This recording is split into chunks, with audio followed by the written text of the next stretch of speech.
Hi friends, welcome to a new video. ഇന്ന് നമ്മൾ നമ്മുടെ ബാലൻസ് ആക്ടിവിറ്റീസാണ് ഡിസ്കസ് ചെയ്യാൻ പോകുന്നത്. സോ ഇനി നമുക്ക് ചെയ്യാനുള്ളത് തേർഡ് ആക്ടിവിറ്റിയാണ്, ലെറ്റ്സ് റീഡ് എ നോട്ടീസ്. അപ്പോൾ നമുക്ക് അത് വായിക്കുമ്പോൾ തന്നെ അറിയാം എന്തായിരിക്കും നമ്മൾ പ്രിപ്പയർ ചെയ്യേണ്ടത്. നോട്ടീസ് ആയിരിക്കും അല്ലേ. ഇപ്പോൾ നമ്മളോടൊരു നോട്ടീസ് വായിക്കാൻ വേണ്ടി പറഞ്ഞിരിക്കുകയാണ്. താഴെ നിങ്ങൾക്കൊരു നോട്ടീസ് തന്നിട്ടുണ്ട്, എല്ലാവരും ഒന്ന് വായിച്ചു നോക്കൂ. നോട്ടീസിൽ ആദ്യം തന്നെ എഴുതിയിരിക്കുന്നത് എന്താണ്? നോട്ടീസ് എന്നാണ്. അത് കഴിഞ്ഞ് ഓണറിങ് അവർ ലിറ്റിൽ ഹീറോ, അതൊരു ഹെഡിങ് ആയി കൊടുത്തിട്ടുണ്ട്. അത് കഴിഞ്ഞിട്ട് എന്ത് കൊടുത്തു? GLPS ശ്രീപുരം, അതായത് ആ ഒരു പ്രോഗ്രാം നടക്കുന്ന സ്ഥലമാണ് ആ കൊടുത്തിട്ടുള്ളത് അല്ലേ. അപ്പം നിങ്ങൾക്ക് എല്ലാവർക്കും അറിയാം, നോട്ടീസ് നമ്മൾ തയ്യാറാക്കുന്ന എന്തിനാണ്? എന്തെങ്കിലും ഒരു പ്രോഗ്രാമിനെ പറ്റി ആളുകളെ അറിയിക്കാൻ വേണ്ടിയിട്ടാണ്. നമുക്ക് നോട്ടീസ് ഒന്നുകൂടി ഒന്ന് വായിച്ചു നോക്കാം. Listen. On 12th January 2025 at 2 p.m. Venue School Auditorium.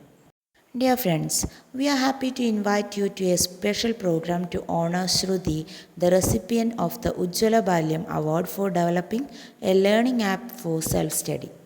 The program will be inaugurated by the Honorable Minister for Education. All are welcome to the program. Sripuram, January 1st, 2025. Headmaster, GLPS, Sripuram. ഇവിടെ നോക്കൂ, ഈ notice ഇപ്പോൾ എന്തിനെ പറ്റിയിട്ടാണ് പറയുന്നത്? അതെ, ഉജ്ജ്വല ബാല്യം award കിട്ടിയിട്ടുള്ള ശ്രുതി എന്ന കുട്ടിയെ എന്ത് ചെയ്യുന്നു? അംഗീകരിക്കുക, അല്ലെങ്കിൽ അവളെ എന്ത് ചെയ്യുന്നു? അനുമോദിക്കുന്ന ഒരു ചടങ്ങിലേക്കാണ് നമ്മളെ എന്ത് ചെയ്യുന്നത്? ക്ഷണിക്കുന്നത്. ആ പ്രോഗ്രാം ഇനോഗ്രേറ്റ് ചെയ്യുന്നത് എഡ്യൂക്കേഷൻ മിനിസ്റ്റർ ആണെന്ന് നമ്മളോട് എന്ത് ചെയ്തിട്ടുണ്ട്? പറഞ്ഞിട്ടുണ്ട് അല്ലേ. അപ്പോൾ പ്രോഗ്രാമിൻ്റെ സ്ഥലം, തീയതി, സമയം, എന്താണ് പ്രോഗ്രാം, ഇത്രയുമാണ് ഒരു നോട്ടീസിൽ കൊടുത്തതായിട്ട് നമ്മൾ കണ്ടിട്ടുള്ളത്. ഇവിടെ ഈ ഒരു നോട്ടീസ് നിങ്ങൾ വായിക്കുമ്പോൾ ഇതെവിടെ നടക്കുന്നു, എന്തിനു വേണ്ടി നടക്കുന്നു, ആര് ഇനോഗ്രേറ്റ് ചെയ്യുന്നു എന്നുള്ള എല്ലാ ഡീറ്റെയിൽസും നിങ്ങൾക്ക് കിട്ടുന്നുണ്ട്.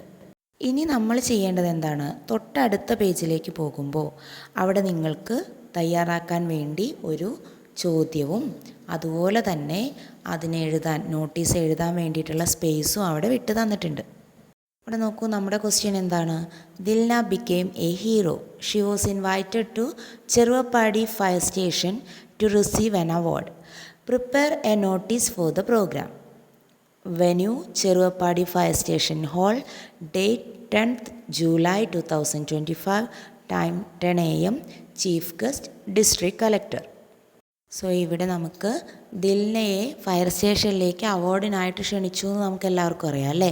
അപ്പോൾ ആ ഒരു കാര്യം കാണിച്ചുകൊണ്ടുള്ളൊരു നോട്ടീസാണ് ഉണ്ടാക്കേണ്ടത്. ഇവിടെ നമ്മളോട് പറഞ്ഞിട്ടുള്ളത് എന്താണ്?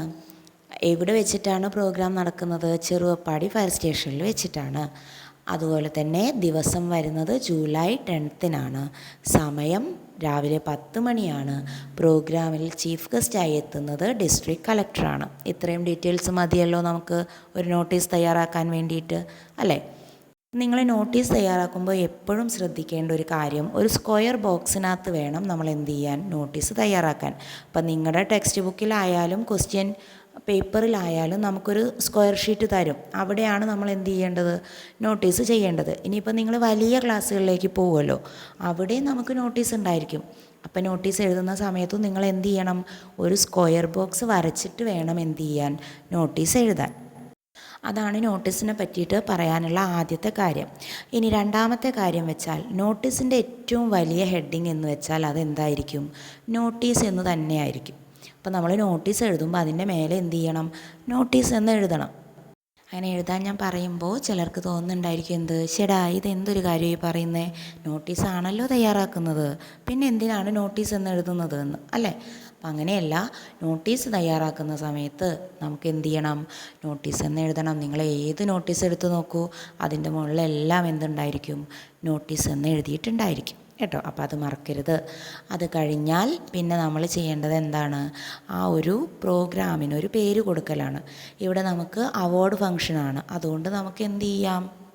എങ്ങനെ പേര് കൊടുക്കാം? അവാർഡ് ഫംഗ്ഷൻ എന്നുള്ളതിന് അവാർഡ് സെറിമണി എന്നൊക്കെ കൊടുക്കാം അല്ലേ. ഇനി വേറെ പേരുകൾ കൂട്ടുകാർക്ക് അറിയുന്നുണ്ടായിരിക്കും, അപ്പോൾ അത് യൂസ് ചെയ്യാം. അത് കഴിഞ്ഞാൽ പിന്നെ അത് എവിടെ നടക്കുന്നു, എങ്ങനെ നടക്കുന്നു എന്നുള്ള കാര്യങ്ങളാണ് എഴുതേണ്ടത്. അപ്പം നമ്മുടെ മുന്നേ തന്നിട്ടുള്ള നോട്ടീസ് നോക്കി അതുപോലെ തന്നെ വേണ്ട മാറ്റങ്ങൾ വരുത്തി എഴുതിയാൽ മതി. അതിന് വേണ്ടിയിട്ടാണ് നിങ്ങൾക്ക് അവിടെ ഒരു മോഡൽ തന്നിട്ടുള്ളത്. പക്ഷേ നമ്മളുടെ തീമും ചീഫ് ഗസ്റ്റും സമയവുമെല്ലാം വ്യത്യാസമായിരിക്കും. അതെല്ലാം നമ്മൾ ശ്രദ്ധിച്ചുകൊണ്ട് എന്ത് ചെയ്യണം? മാറ്റി നോട്ടീസ് തയ്യാറാക്കണം. ഓക്കെ, അപ്പോൾ നിങ്ങളെല്ലാവരും എന്ത് ചെയ്യുക, ഒരു നോട്ടീസ് ഒന്ന് ജസ്റ്റ് ഒന്ന് വെറുതെ അങ്ങ് എഴുതി നോക്കുക. അത് കഴിഞ്ഞതിന് ശേഷം മാത്രം ഞാനിതിൻ്റെ കൂടെ വെക്കുന്ന നോട്ടീസ് ഒന്ന് നോക്കുക കേട്ടോ.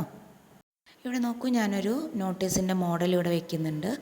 അതിൽ എഴുതിയിട്ടുള്ളത് നോക്കൂ, ഫസ്റ്റ് നോട്ടീസ് എന്ന് കൊടുത്തു, ദെൻ പ്രോഗ്രാമിൻ്റെ പേര് അവാർഡ് സെറിമണി എന്നാണ് ഞാനിവിടെ കൊടുത്തിട്ടുള്ളത്.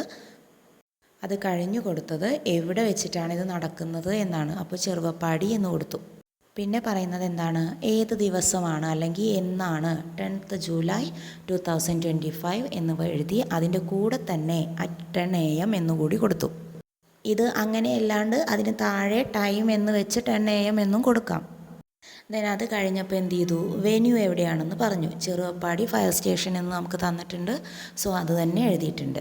ഇനി നമ്മൾ എന്ത് ചെയ്യുന്നു, ബാക്കിയുള്ളവരെ ഈ ഒരു പ്രോഗ്രാമിലേക്ക് ഇൻവൈറ്റ് ചെയ്യുകയാണ് അല്ലേ. അപ്പോൾ നമ്മൾ എന്ത് ചെയ്യണം, 1-2 സെൻറ്റൻസുകൾ എഴുതണം. സോ ഇവിടെ നോക്കിയേ, dear friends, we happily invite you all to the award ceremony for Dilna. She done a great job to save her mother from a dangerous situation.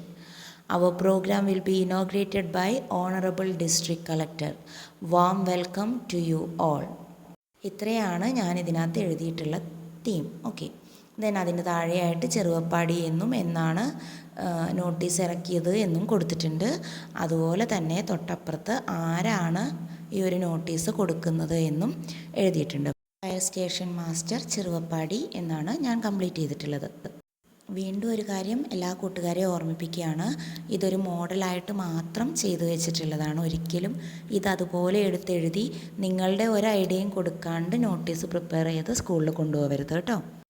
എങ്ങനെ ചെയ്യാം എന്നുള്ളൊരു മോഡലാണ് കാണിച്ചു തന്നിട്ടുള്ളത്. അപ്പോൾ ഇത് നോക്കുന്നതിന് മുന്നേ നിങ്ങളെല്ലാവരും ഒരു നോട്ടീസ് എന്ത് ചെയ്തിട്ടുണ്ടായിരിക്കണം, ഉണ്ടാക്കി റെഡിയാക്കി വെച്ചിട്ടുണ്ടായിരിക്കണം. അതിനുശേഷം നിങ്ങളിങ്ങനെ ഒരു മോഡൽ കൂടി കാണുമ്പോൾ എന്തെങ്കിലും മിസ്റ്റേക്കൊക്കെ അവിടെ വന്നിട്ടുണ്ടെങ്കിൽ ആ സെൻറ്റൻസുകൾ വാക്കുകളൊക്കെ മാത്രം നിങ്ങൾക്ക് എന്ത് ചെയ്ത് കൊടുത്താൽ മതി, മാറ്റിയാൽ മതി. അങ്ങനെയാണ് എല്ലാ കൂട്ടുകാരും ചെയ്യേണ്ടത് കേട്ടോ. എങ്കിൽ മാത്രമേ നമുക്ക് ഇംഗ്ലീഷ് നന്നായിട്ട് എന്ത് ചെയ്യാൻ പറ്റുള്ളൂ, കൈകാര്യം ചെയ്യാൻ വേണ്ടി പറ്റുള്ളൂ. ഇപ്പോഴത്തെ ഒരു ഈസിനെസ്സിന് വേണ്ടി നിങ്ങളിത് നോക്കി കോപ്പി പേസ്റ്റ് ചെയ്താൽ പിന്നെ നിങ്ങൾക്ക് എന്ത് ചെയ്യാൻ പറ്റില്ല. പിന്നെ ഒരാവശ്യം വരുന്ന സമയത്ത് ഇങ്ങനൊരു നോട്ടീസ് പ്രിപ്പയർ ചെയ്യാൻ വേണ്ടി നമുക്ക് ഭയങ്കര ബുദ്ധിമുട്ട് അനുഭവപ്പെടും. അതുകൊണ്ടാണ് ഈ പറയുന്നത് കേട്ടോ. അപ്പോൾ എല്ലാവരും അതുപോലെ ക്വസ്റ്റ്യനൊക്കെ നന്നായിട്ട് വായിച്ച് ഒരു നോട്ടീസൊക്കെ പ്രിപ്പയർ ചെയ്ത് നോക്കുക. വീഡിയോ എല്ലാവർക്കും ഇഷ്ടപ്പെട്ടിട്ടുണ്ടായിരിക്കുമെന്ന് കരുതുന്നു. വീഡിയോ ഇഷ്ടമായിട്ടുണ്ടെങ്കിൽ ലൈക്ക് ചെയ്യുക, കൂട്ടുകാർക്കൊക്കെ ഷെയർ ചെയ്ത് കൊടുക്കുക, ചാനലൊന്ന് സബ്സ്ക്രൈബ് ചെയ്യുക. സോ അടുത്തൊരു വീഡിയോയിൽ ഇതിൻ്റെ ബാലൻസ് ആക്ടിവിറ്റീസുമായിട്ട് നമുക്ക് വീണ്ടും കാണാം. അതുവരേക്കും ടാറ്റാ.